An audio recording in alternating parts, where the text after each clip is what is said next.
et bienvenue dans un nouvel épisode de l'Arme Ultime.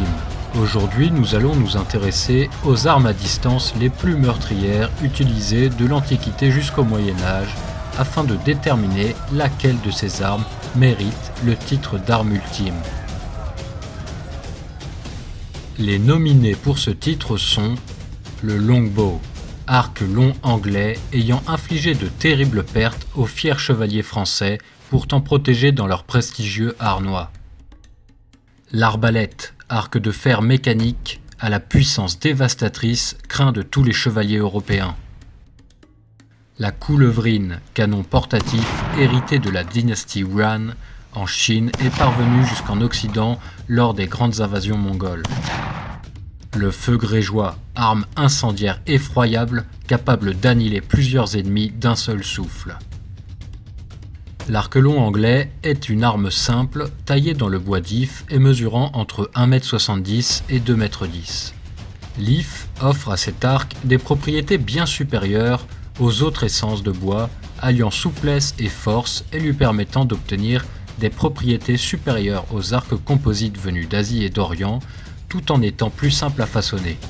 La taille impressionnante de l'arc, combinée à l'utilisation du bois d'if, en font un arc très robuste, qui nécessite beaucoup de force pour être utilisé afin d'obtenir une portée supérieure aux autres arcs et une puissance accrue. En effet, pour obtenir une portée maximale de 250 mètres avec le longbow, le tireur doit exercer entre 50 à 60 kg de force de traction pour bander la corde de l'arc, ce qui est un effort assez intense. Cependant, il était rare que l'arc soit utilisé à son potentiel maximal, mais plutôt à son potentiel optimal, nécessitant moins de force de la part du tireur, entre 30 à 40 kg tout de même, pour projeter une flèche entre 170 et 220 mètres. Les flèches utilisées les plus fréquemment par les longbowmen anglais étaient les flèches Bodkin, au grand pouvoir de pénétration de par leur pointe très fine, leur longueur allant jusqu'à 80 cm et leur poids de 80 grammes, ce qui est assez lourd pour une flèche. Ainsi, la densité sectionnelle de ces flèches, c'est-à-dire leur masse comparée à leur point d'impact, est bien meilleure que les flèches à pointe large ou à barbillon, les rendant bien plus efficaces contre les armures. Cependant, cette efficacité contre les armures est à relativiser. Ces flèches de type Bodkin sont efficaces contre les armures de plate en dessous de 50 mètres, efficaces contre les cottes de mailles en dessous de 100 mètres et efficaces contre la piétaille sans armure jusqu'à un peu plus de 200 mètres. Si ces flèches ne percent pas les armures si facilement, la puissance de l'arc long réside dans sa cadence de tir élevée, entre 10 tirs par minute pour un archer novice et 16 tirs par minute pour un archer expérimenté, qui permettent d'augmenter largement les chances de percer une armure au vu du nombre de tirs infligés. Ainsi, l'arc long anglais est un arc d'exception, nécessitant beaucoup de force, mais ayant permis à ces maudits anglais de remporter d'impressionnantes victoires militaires face aux valeureux chevaliers français en armure, dont l'exemple le plus triste est la bataille d'Azincourt. Il y a une vidéo disponible sur ma chaîne, pour ceux que ça intéresse, je mets le lien en description. Dans son principe, l'arbalète n'est rien d'autre qu'un arc fixé sur un manche et dont la corde est maintenue mécaniquement et non par le tireur. Cependant, ce petit perfectionnement apporte plusieurs avantages. Une fois la corde tendue, le tireur n'a plus d'effort à fournir. Il peut se déplacer librement et ajuster son tir plus facilement.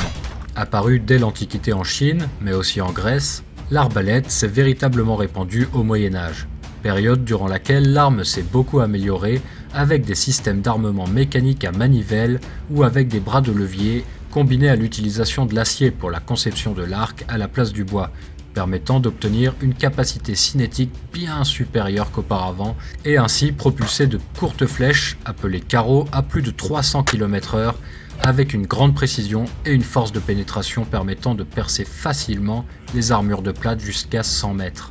Cependant, le poids de l'arme bien supérieur à celui d'un arc et son temps de rechargement assez long, n'offrant au tireur qu'1 à 2 tirs par minute, font de l'arbalète une arme plus adaptée à la défense d'une place forte qu'à une bataille rangée.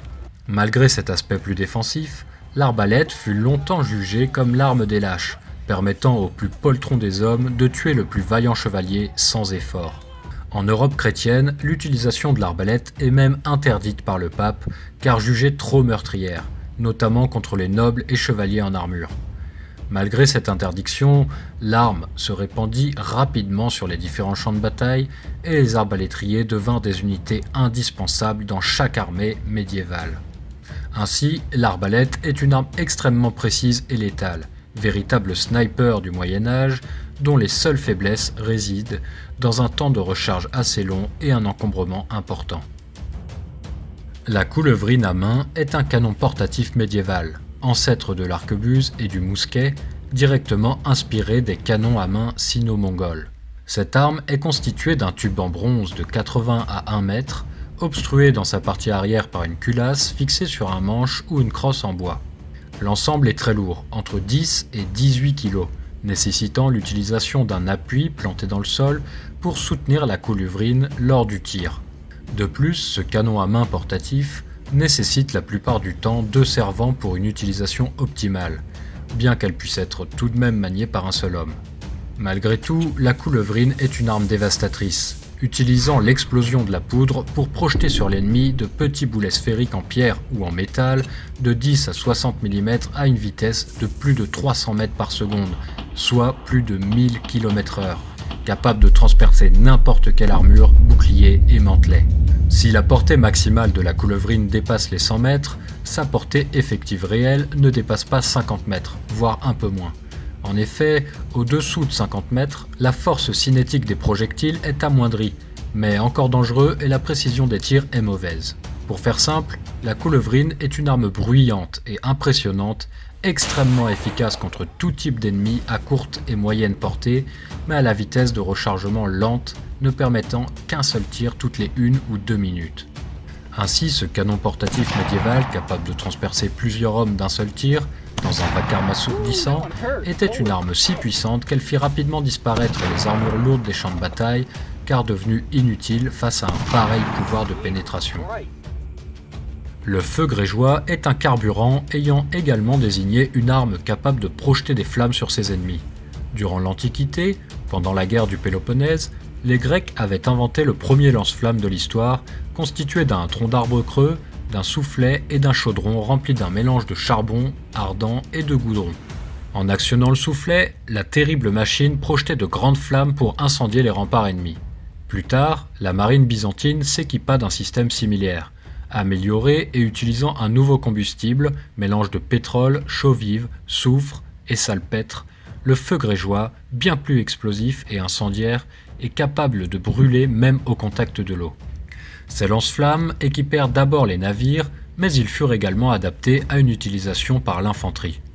En effet, bien que rares, des systèmes de siphons à main avec réservoir de combustible projetant du feu grégeois furent utilisés par l'infanterie byzantine aux côtés de grenadiers afin de répandre le feu dans les rangs ennemis et ainsi rompre les formations de combat. Les secrets de conception de ces armes étaient jalousement gardés par les Byzantins au point que très peu d'informations nous soient parvenues et que l'arme, bien que copiée, ne fut jamais égalée avant plusieurs siècles. Ainsi, le lance-flamme portatif de feu grégeois devait être capable de projeter de manière continue, pendant plusieurs secondes et à une dizaine de mètres maximum, un combustible enflammé collant à l'ennemi, s'infiltrant à l'intérieur des armures et brûlant d'un feu féroce extrêmement difficile à éteindre. Cette arme devait produire un effet spectaculaire et terrifiant pour les hommes de l'époque, brûlant vifs les soldats les mieux protégés et provoquant une peur instinctive et viscérale chez l'ennemi. Cependant, l'arme n'était pas conçue pour être rechargée pendant les combats et son utilisation se terminait donc dès lors que son réservoir à combustible était vide. Alors, qui de ces 4 armes mériterait le titre d'arme ultime dans la catégorie arme à distance selon toi? Personnellement, je choisirais plutôt l'arbalète, parce qu'elle est simple, fiable et précise, en plus d'être très puissante. Je pense que les coulevrines et le feu grégeois jouaient un peu plus sur l'effet de terreur que sur l'efficacité véritablement dévastatrice.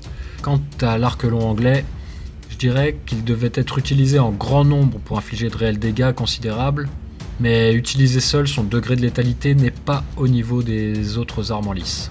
Et toi ?